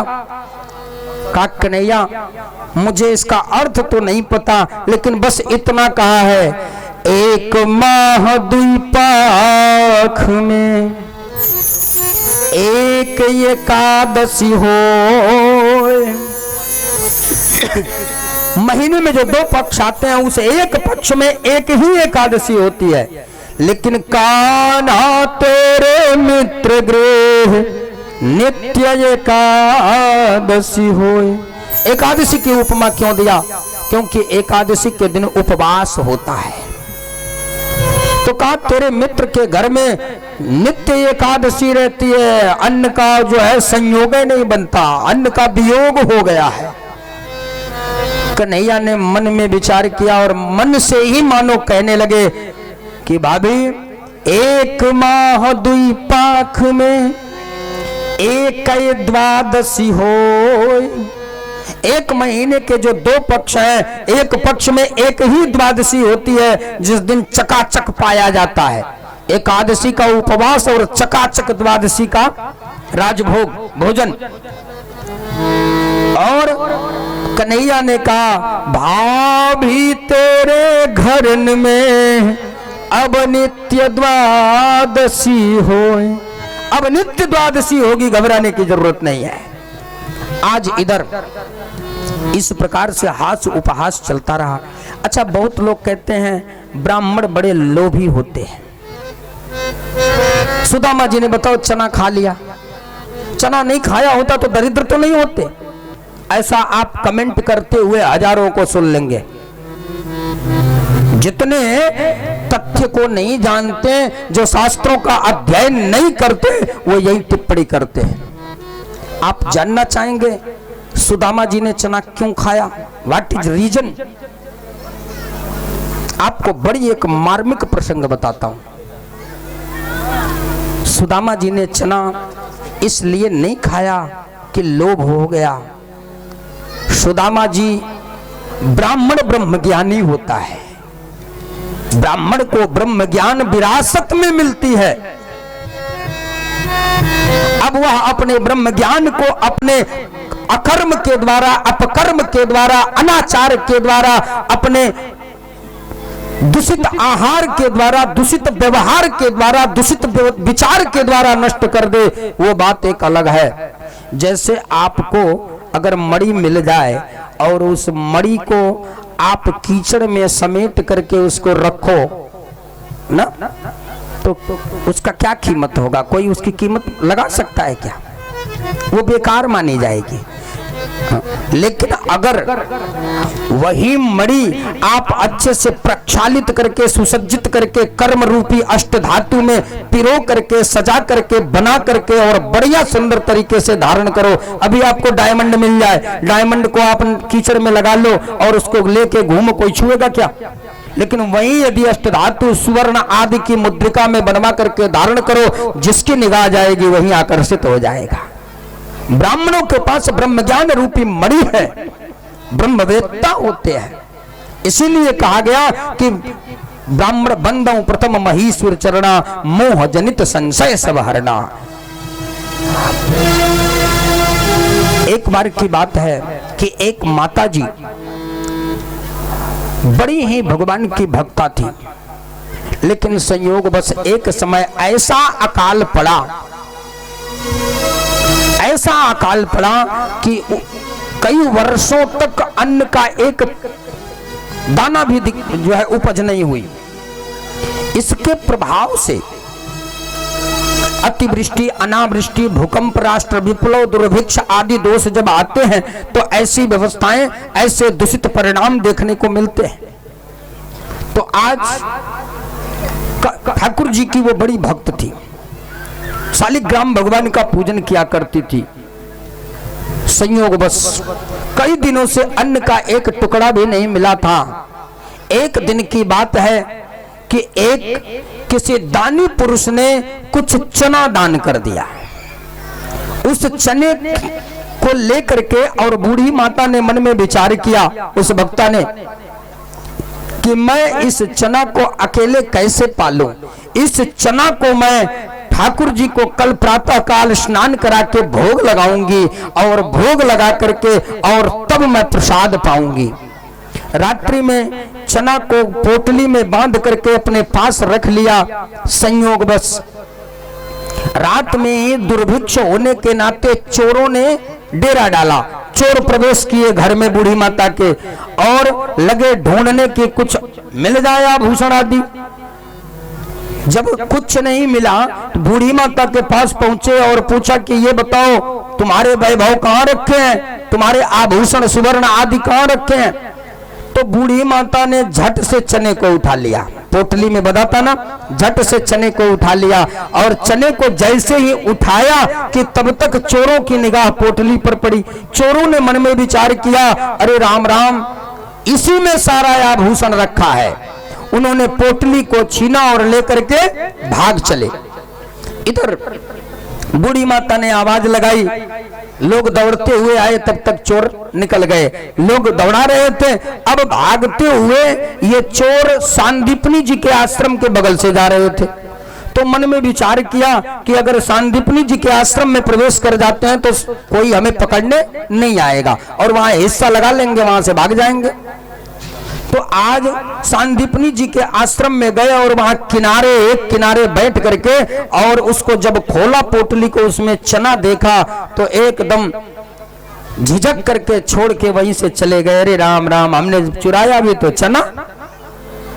लेकिन इधर जिस माता का, जिस भक्ता का वो चोरी हुआ था, उन्होंने मन में विचार किया और श्राप दे दिया कि मेरे ठाकुर के अधिकार का क्षरण किया है, चोरी किया है, अतः जाओ मैं श्राप देती हूं कि जो भी यह चना खाएगा वो जीवन पर्यंत दरिद्र हो जाएगा।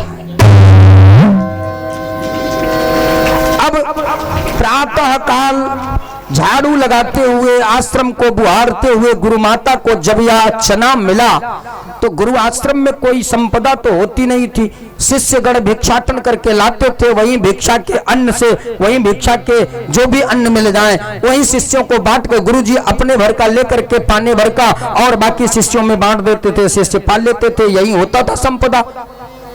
आजकल के हिसाब से हॉस्टल नुमा तो था नहीं कि पहले से सारा मेस और दुनिया दीवाना सारी व्यवस्थाएं रहेंगी। तो गुरु माता ने चना देखा तो सोचा मेरा लाल, मेरा कन्हैया जा रहा है, पनिशमेंट मिला है, दंड मिला है। तो चुपके से उठा करके और सुदामा जी को पकड़ाया और कन्हैया से कहा लाला, क्योंकि सोचा यदि कन्हैया को दूंगा तो कन्हैया चंचल है, वो खाएगा नहीं, वो ले नहीं जाएगा, यही रख देगा, संग्रह करता नहीं है। तो इसलिए सुदामा जी को दिया, क्योंकि संभालने का कार्य, सारे संसार को संभालने का कार्य ब्राह्मणों की जिम्मेदारी है और ब्राह्मणों पर दी गई है। लेकिन हम ब्राह्मण आज अपनी जिम्मेदारी से मुकर करके अपने जो हमारा अधिकार है, जो हमारा आधार है, जो हमारा स्वामित्व है, जो हमारा कर्म है, लोगों को मार्ग दिखाना, हम उस कर्म से च्युत होकर के नाना प्रकार के अपकर्मों को करते हुए निंदनीय हो रहे हैं। इधर आज सुदामा जी ने जब चने को लिया तो सुदामा जी भूत भविष्य वर्तमान तीनों जानने वाले थे। सुदामा जी ने तत्क्षण उस दोष को जान लिया। इसलिए सुदामा जी ने मन में विचार किया, यदि मेरा लाल, मेरा कन्हैया, मेरा प्रियतम यदि वासुदेव यदि खाएगा, वो दरिद्र हो गया तो इस सारे संसार का पालन कौन करेगा? क्योंकि कन्हैया पालन करता है। हम ब्राह्मण यदि दरिद्र हो भी गए, हम ब्राह्मण यदि निर्धन हो भी गए तो हमें धन की क्या आवश्यकता? हम तो सरस्वती के उपासक हैं, हम गायत्री के उपासक हैं। गायत्री और सरस्वती की कृपा से हमारे जीवन में कभी धन की, भोजन की कमी नहीं होगी। इसलिए धन की अभिलाषा, धन की जरूरत, संपदा की, वैभव की आवश्यकता, ऐश्वर्य की आवश्यकता तो जगदीश को है कि ताकि जगदीश इस सारे संसार का संचालन करे। इसीलिए सुदामा जी अकेले चना खा गए। ब्राह्मण जगत का कल्याण करता है, चोरी नहीं करता, लोभी नहीं होता, लोभ नहीं करता। ब्राह्मण जगत का कल्याण करने वाला होता है। ब्राह्मण व्यापारी नहीं होता, ब्राह्मण परोपकार से अपना उपकार करने वाला होता है, परोपकार से अपना रोजी रोटी चलाने वाला होता है। ये जितने कहते हैं ना कि ब्राह्मण लोभी होता है, ब्राह्मण व्यापारी है, ऐसा नहीं। ब्राह्मण व्यापारी तब हुआ कि जब आपने ब्राह्मणों का अधिकार छीनना प्रारंभ कर दिया, ब्राह्मणों को उचित पारितोषिक दान देना बंद कर दिया, आपने अपने धन को कुंडली मार करके और स्वयं के नाश के लिए उपयुक्त हो गए। क्योंकि धन की तीन ही गति है, दान, भोग और नाश। आप अगर धन का दान नहीं करते हैं, आप एक उदाहरण देखिए, पंडित जी अगर विवाह कराने चले गए आपके घर में, बाजा वाले को आप 20,000 दे दोगे, ऑर्केस्ट्रा वाले को 30,000 40,000 दे दोगे, एक बार पूछने नहीं जाओगे। आप अन्य खर्चों में, डेकोरेशन, लाइट आदि में 40-50,000 फूंक दोगे, कोई टेंशन नहीं। लेकिन अगर पंडित जी ने 5,000 दक्षिणा मांग ली ना कि विवाह कराई, रात भर जगा हूं, जो कि सारा निर्भरता पंडित जी पर है, सारे विवाह की क्रिया को संपन्न कराने वाले ब्राह्मण देवता हैं, लेकिन अगर 5100 दक्षिणा मांग लिया तो हालत खराब हो। अरे इतना दक्षिणा, पंडित जी होश में तो हो आप। ऐसी ऐसी कटु वाणियां बोलने लगते हैं जो कि ब्राह्मण को दिया गया दान सर्वथा कल्याण करने वाला होता है। क्योंकि इस संसार में धर्म के जो 4 चरण है, सत्य, शौच, दया और दान, तो ये सत्य, शौच और दया ये तीनों नष्ट हो जाते हैं। बचता है तो सिर्फ एक, एन केन विधि दान किए होत त्रिविध कल्याण। जो भी किसी भी प्रकार से यदि दान करता है तो समझ लो वो दान उसका कल्याण करने वाला होता है। बोलिए भक्तवत्सल भगवान की जय। 1 महीने तक सुदामा जी रहे और जब लौट करके गए तो जाकर के आज देखा तो सुंदर महल खड़ा था। थर थर थर थर कांप रहे हैं कि यहाँ तो मेरी टूटी मड़ैया थी। सुदामा मंदिर देख डरे। सूरदास जी का बड़ा सुंदर पद है, लेकिन समय अभाव के कारण सुदामा जी जब पहुंचे, सुशीला जी साक्षात लक्ष्मी की तरह सुंदर वस्त्रों को, श्रृंगारों को धारण किए हुए दास दासियों के साथ आई और आकर के जब आरती करना प्रारंभ किया, सुदामा जी ने कहा देवी क्षमा करो, मैं पहचान नहीं पाया। सुशीला जी ने कहा स्वामी मैं आपकी पत्नी अर्धांगिनी दासी सुशीला। कहा अच्छा तो ये क्या, ये महल कैसे? कहा प्रभु स्वामी आप गए, आपने कन्हैया को भेजा, 1 महीने तक कन्हैया यहाँ रह करके इस सारे वैभव को यहाँ पर संपादित करके महल तैयार करा करके और अभी अभी गए हैं। वो गए, आप आ गए। सुदामा जी ने कहा धन्य हो प्रभु, तेरी लीला का न पाया कोई पार की लीला तेरी तू ही जाने। कब किस तरह से कन्हैया कृपा करने कोई ठिकाना नहीं। इस प्रकार से सुदामा जी का यह पावन प्रसंग जो भी सुनता है निश्चय ही उसके जीवन में भगवान के चरणों में निश्चय ही प्रीति होती है और भगवान की ऐश्वर्यमयी कृपा सदैव बनी रहती है। उसके घर में सदैव शांति, सदैव आनंद और सदैव भगवान की भक्ति बनी रहती है। बोलिए भक्तवत्सल भगवान की जय। इधर इस प्रकार से सुखदेव जी ने भगवान के पावन चरित्रों का वर्णन करते हुए, भगवान के ऐश्वर्य का वर्णन करते हुए यह बताया कि परीक्षित भगवान की जो 16,108 रानी पटरानियां, सब के 10-10 पुत्र और 1-1 कन्याएं हैं। भगवान ऋषियों के श्राप के द्वारा अपने 56 करोड़ यदुवंशियों को चंद्र ग्रहण के समय पर अपने परम धाम को भेजा। 2 बार ग्रहण लगा भगवान के जीवन काल में। 127 वर्ष में भगवान कितने दिन यहाँ पर रहे? 127 वर्ष। कभी समय मिलेगा तो मैं एक एक पूरा आपको बताऊंगा। 127 वर्ष रहे और 127 वर्ष में सिर्फ 2 बार ग्रहण लगा। 1 बार सूर्य ग्रहण, 1 महीने का यज्ञ किया कुरुक्षेत्र में, जहां गोपियों को, नंद बाबा को, आदि ग्वाल बालों को सबको बुलाया, 1 महीने तक रहे, यज्ञ किया। और दूसरी बार चंद्र ग्रहण। लेकिन आज हमारे यहाँ 1 महीने में 2-2 बार ग्रहण लग रहे हैं, सूर्य ग्रहण और चंद्र ग्रहण। पिछले महीने में थे। यह ग्रहण दोष के कारक होते हैं। इधर कन्हैया भागवत धर्म का उपदेश करके उद्धव जी और मैत्रेय जी को, और देखते ही देखते, क्योंकि उद्धव जी ने निवेदन किया कि प्रभु आप इस धराधाम से चले जाएंगे तो इस धरातल का कल्याण करने वाला कौन होगा? भगवान ने कहा घबराओ नहीं, मैं कहीं जाने वाला नहीं हूं। मैंने जो तुम्हें भागवत धर्म का उपदेश दिया है, आज से मैं इस भागवत में स्वयमेव समाहित रहूंगा। और देखते ही देखते भगवान का शरीर दिव्य तेज रूप में प्रकट हुआ और जो भागवत धर्म का उपदेश किया था उसी भागवत जी के इस महान ग्रंथ में, भागवत जी में ही भगवान समाहित हो गए। बोलिए भागवत भगवान की जय। जो आज जन जन में हम सबका कल्याण करने के लिए गृह गृह में उपस्थित हैं।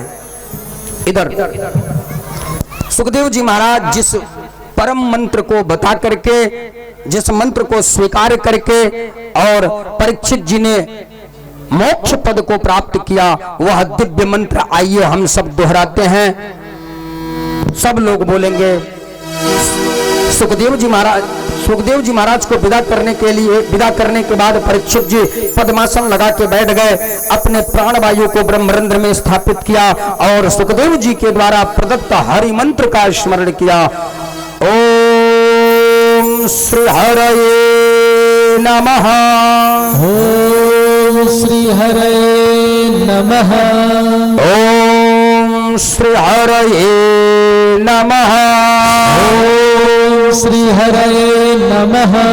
ओम श्री हरये नमः। ओम श्री हरये नमः। ओम नमो भगवते वासुदेवाय। ओम नमो भगवते वासुदेवाय। ओम नमो भगवते वासुदेवाय। ओम नमो भगवते वासुदेवाय। बोलिए भागवत भगवान की जय। इधर एक मिनट, इधर सूत जी महाराज इस प्रकार से उपदेश करके शौनकादि ऋषियों से कहते हैं कि परीक्षित जी अपने प्राणवायु को ब्रह्मरंध्र में स्थापित करके इस मंत्र का जप करते हुए और भगवान के परम धाम को गए। तक्षक आया, डसा, शरीर जल के भस्म हो गया। लेकिन आज जन्मेजय जी ने सर्प यज्ञ किया। बाद में ब्रह्मा जी, व्यास जी आकर के समझाए, श्रीमद् देवी भागवत महापुराण की कथा सुनाई, तब जाकर के जन्मेजय जी को संतोष हुआ।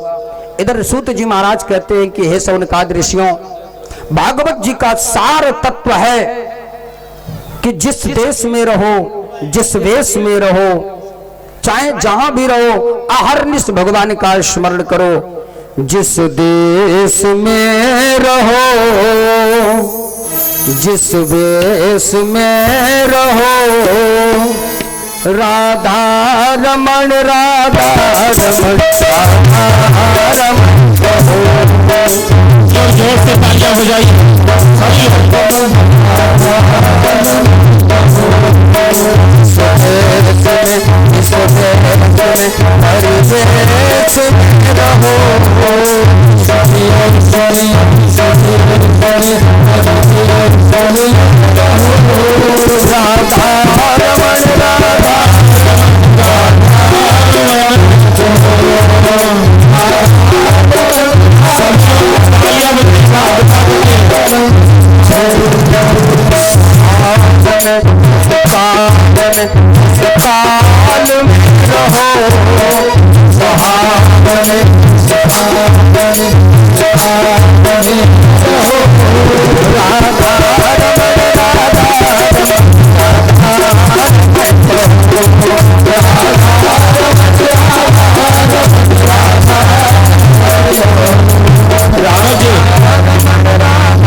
इस प्रकार से समय अभाव के कारण था यहीं पर विराम।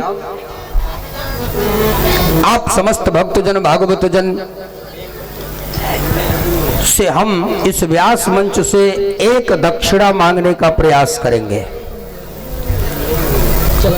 दक्षिणा में हम दो चीजें मांगेंगे। सबसे पहला चीज, आज के बाद आप अपने सनातन की सभ्यता के उत्थान के लिए, अपने जन जन के कल्याण के लिए एक प्रतिज्ञा कीजिए कि जब भी सर्वे आएगा, आज संस्कृत का धीरे धीरे बड़ा पतन होता जा रहा है। आने वाले समय में कोई शिक्षक नहीं मिलेगा, कोई योग्य विद्वान नहीं मिलेगा, कोई पंडित आपको सत्यनारायण कथा सुनाने वाला नहीं मिलेगा।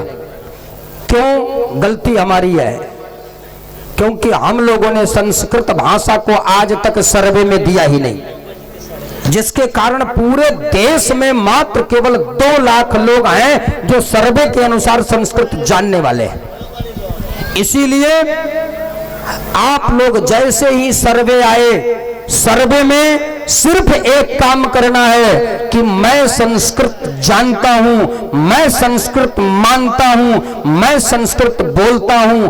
आप हिंदी, अंग्रेजी, संस्कृत, ये जैसे हिंदी, अंग्रेजी, उर्दू आदि भाषा का तो सपोर्ट करते ही हैं, कुछ नहीं तो हिंदी अंग्रेजी का तो सपोर्ट करते हैं ना। आपको केवल सर्वे वाले से इतना निवेदन करना है कि मेरे बारे में लिखो कि मैं संस्कृत भी जानने वाला हूं, मेरा खानदान संस्कृत से संस्कृति से संस्कृत होता है। क्योंकि संस्कृत नहीं तो संस्कृति नहीं, और संस्कृति नहीं तो कभी भी हम विशुद्ध नहीं हो सकते, कभी भी हम संस्कार युक्त नहीं हो सकते। कितने लोग हाथ उठा रहे हैं, कितने लोग इस दक्षिणा को देने को तैयार हैं? हाथ उठाइए। सब लोग तैयार हैं? जहां तक हमारी आवाज जा रही है हम सबसे सिर्फ यही दक्षिणा मांग रहे हैं कि आप लोग, इधर वाले क्या ये दक्षिणा नहीं देंगे? सर्वे में आप लोग नहीं कहेंगे कि हाँ हम संस्कृत जानते हैं, हम संस्कृत मानते हैं, क्योंकि हम संस्कृत से ही हमारी संस्कृति है। नीचे कर लीजिए आप। अब की सर्वे में ये जरूर देना है, संस्कृत का पैराग्राफ ऊपर होना चाहिए, तभी गवर्नमेंट इस पर सब्सिडी भाषा विकास के लिए दे सकती है। और दूसरा दक्षिणा कि आज से आप लोग कोई एक चीज, चाहे मांस खाना छोड़ दें या मदिरा पान जो करते हैं वो मदिरा छोड़ दें, या तो प्रतिज्ञा करें कि नित्य अपने परिवार में बैठ करके अपने बच्चों परिवार के सहित आप ज्यादा नहीं 10 मिनट भगवान का नाम स्मरण करेंगे। कितने लोग ऐसा करेंगे? झूठे कि सही? सही। भागवत भगवान के सामने है। केवल इतना कर देंगे तो मैं गारंटी देता हूं साल भर के अंदर अगर आप एकदम शिखर पे न बैठ जाएं उन्नति के, तो कहना। ये भागवत भगवान को साक्षी देकर के आशीर्वाद दे रहा हूं। बोलिए भक्तवत्सल भगवान की जय। बोलिए श्री भागवत महापुराण की जय। जय सिया राम। हमारे लौरिया में आए सभी संतों का एक बार फिर से प्रणाम सभी को। आप लोग तालियां बजाकर इनको प्रणाम कीजिएगा। बड़े ही सौभाग्य से हमारे नरोत्तम शास्त्री जी के प्रयास और आप लोगों का सहयोग, इस सेवा से यह कार्य आज पूजा जो है समाप्ति की ओर जा रहा है। और हंसते हंसते हमारे शास्त्री जी ने आप लोगों को हम लोग का शिकायत किए हैं कि आपके यहाँ जो भोजन का चलाना होता है उसमें पॉप सिस्टम में पत्ते फट जाते हैं। पता नहीं कैसे अयोध्या में हमारे यहाँ की बात पहुँच गई है। इसलिए आप लोगों से निवेदन है कि यह इनको दिखाना है कि हमारे यहाँ पत्ते नहीं फटते हैं। और सबसे पहले बच्चे और बुजुर्ग को भोजन के लिए आगे बढ़ाएंगे आप लोग, और नौजवान महिला हो या पुरुष सभी सशक्त हैं। थोड़ा देर बाद भोजन करने में उन लोगों को कोई परेशानी नहीं होगी। और यह आप लोगों से विशेष निवेदन है। और हमारे लौरिया के पूरे प्रखंड वासियों का पूरा सहयोग रहा इसमें कि हमारे शास्त्री जी लोगों को किसी तरह की परेशानियों का सामना नहीं करना पड़ा। और एक बार फिर हमारे नरोत्तम शास्त्री जी के लिए जोरदार तालियां इन्होंने इस आयोजन के लिए बहुत प्रयास किए हैं। बहुत बहुत धन्यवाद इनका। और हमारे व्यास जी को सत प्रणाम। आप लोग तालियों से एक बार फिर प्रणाम कीजिएगा। जय सिया राम। आरती कार्यक्रम प्रस्तुति करने का और बहुत कुछ, लेकिन हमारे कलाकार बंधु आज निकल रहे हैं। भंडारा में भी आप सब लोग को देर होगा, मंच पर भी आना है। तो अब आरती में सब लोग खड़े, एक मिनट खड़े होइए जरूर आरती में, लेकिन सब लोग फिर बैठ जाइएगा और वहां भगदड़ मत मचाइएगा। 10 बजे तक भोजन, 11 बजे तक, जब तक आप लोग बैठे रहे आरती में खड़े हो जाए उसके बाद बैठ जाइएगा। उथल पुथल कोई नहीं मचाइएगा और मंच पर सिस्टम से आइएगा। सभी लोग खड़े हो जाइए। आरती समाप्ति होने के बाद तुरंत बैठ जाइएगा। आरती आरती कुंज बिहारी के गिरधर के सवारी, आरती कुंज बिहारी के गिरधर के सवारी,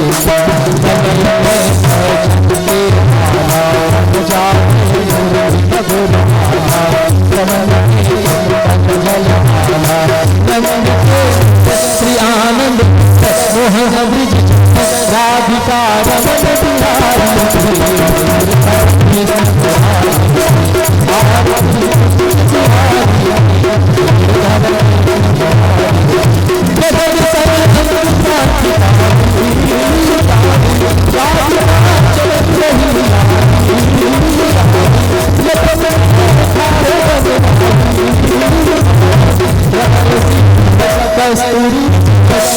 रसी ललित छवि श्याम प्यारी